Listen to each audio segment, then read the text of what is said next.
2 июня 2017 года вышел приказ 939 об уменьшении письменной нагрузки на врачей. Что я могу сказать по этому поводу?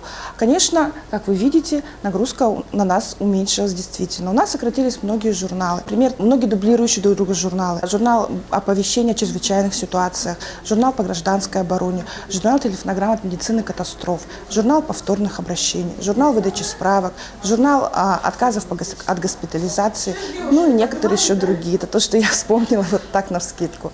В канун празднования Дня медицинского работника Министерство здравоохранения подготовило приказ о мерах по сокращению объемов медицинской документации в медицинских организациях.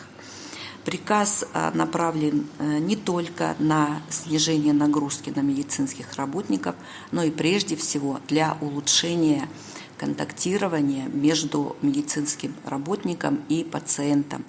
Медицинская карта пациента, получающего медицинскую помощь в амбулаторных условиях. Сейчас по новому 939 приказу Минздрава Республики один раз в год на всех врачей одно информированное согласие. Это, конечно, сократит работу. Потому что поток больных поступающих,